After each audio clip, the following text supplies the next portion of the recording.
Chers amis, bonjour. Nous sommes à quelques jours de Kippour et j'aurais souhaité partager avec vous un sujet qui est important, la notion de kapara, d'expiation, puisque à Kippour on dit on va expier nos fautes, mais en fait il faudrait savoir exactement quelles sont les fautes qu'on expie, est-ce qu'on expie toutes les fautes, la notion d'expiation. Alors, la Gemara dans Yoma, dans la page 86a, nous parle justement de ces notions d'expiation. Alors, là-bas, la Gemara nous dit que la tchouva, c'est pas forcé que la tchouva soit, c'est-à-dire la repentance, quelqu'un va dire, bon, je ne ferai plus cette bêtise-là, soit suffisant pour expier les fautes. Voire même, la Gemara a dit, même Kippour serait peut-être pas suffisant pour expier les fautes. Alors, elle nous explique, la Gemara, qu'en fait, il y a certaines fautes qui demandent beaucoup plus d'efforts. À savoir que la faute est tellement grave que la tchouva et Yom Kippour ne suffiraient pas. Il faudrait passer par ce qu'on appelle des épreuves dans la vie. Alors, on n'a pas dit des épreuves catastrophiques. En fait, si vous voulez, lorsque l'on a fait tchouva et lorsque l'on a réalisé Kippour, l'épreuve, on doit malheureusement passer par une épreuve, mais ces épreuves-là sont minimisées par rapport au fait. Alors, par exemple, quelqu'un qui a transgressé Shabbat. Sachez que transgresser Shabbat, c'est l'une des... S'il y avait un beddin, d'accord, un tribunal, d'après la Torah, il serait condamné à mort, ce qu'il a, d'accord, en fonction des fautes. S'il a, par exemple, allumé le feu, s'il a, par exemple, transporté quelque chose d'une ville à l'autre alors qu'il n'y avait pas de maison au milieu.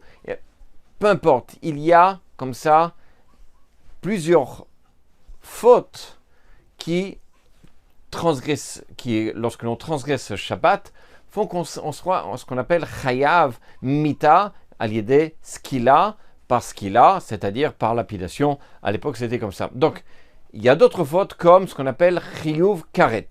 Onesh karet, c'est-à-dire le retranchement. Quelqu'un qui mange, par exemple, pendant Pessah du pain, eh bien, ça serait retranché de karet. Celui qui va, etc. Je ne vais pas rentrer dans tous les exemples. Quoi qu'il en soit, ces fautes sont tellement graves que la tchouva et Yom Kippour ne suffisent pas pour expier la faute, mais ils disent on va devoir aussi subir, en un certain sens, des épreuves. Alors, quel genre d'épreuves?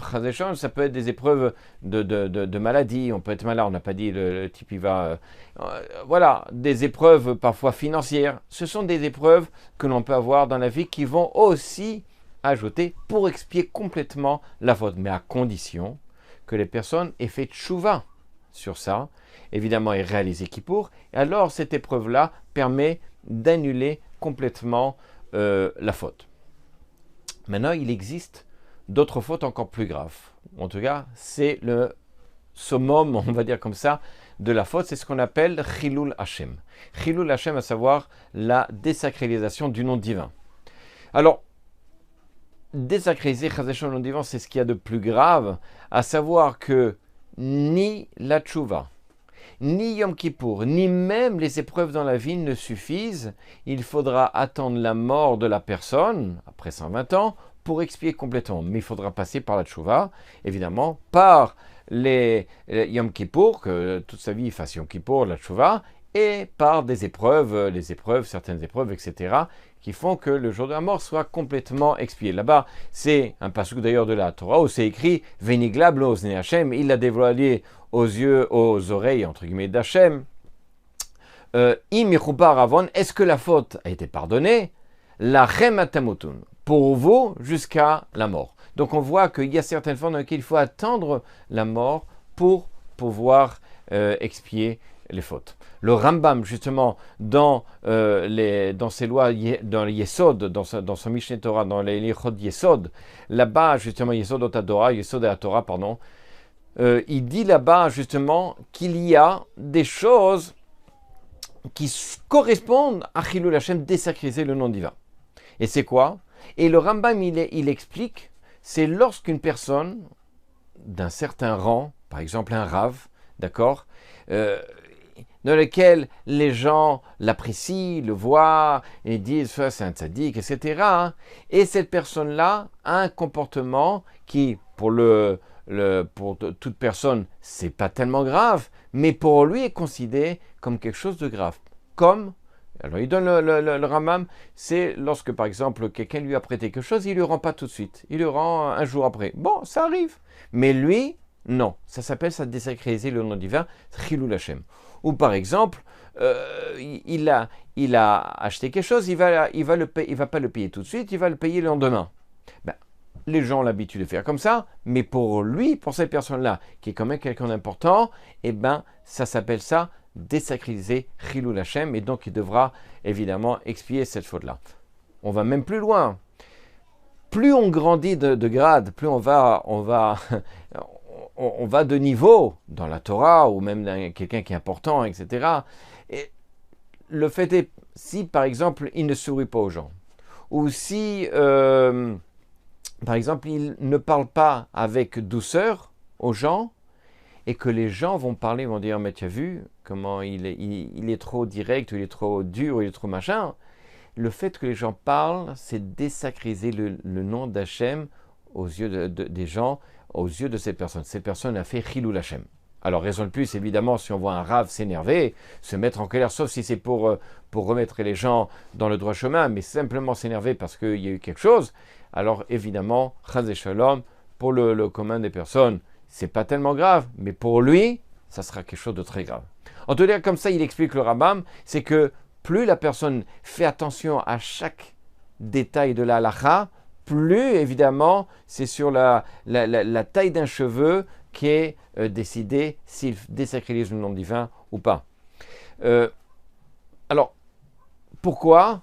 Parce qu'en fait, si vous voulez, plus la personne, elle est bien aux yeux des autres, elle est toujours souriante. Les gens, il y en a certains qui peuvent l'humilier, il ne dira rien. Il fait du kavod aux uns et aux autres. Il fait la parnassa avec beaucoup de prendre un centime. Évidemment, pas de ribit, puisque de toute façon, ça c'est intérêt pour tout le monde. On le voit étudier la Torah comme il faut, sans arrêt.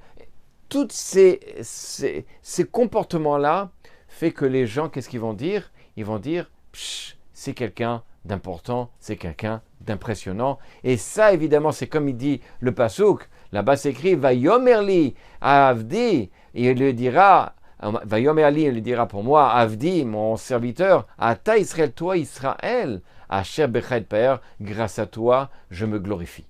C'est-à-dire que la façon dans laquelle on se présente devant Kadosh Baruch Hu, on fait les mitzvot et les gens disent c'est quelqu'un de grand, à travers ça, on sacralise, on fait Kiddush Hashem, ce qu'on appelle.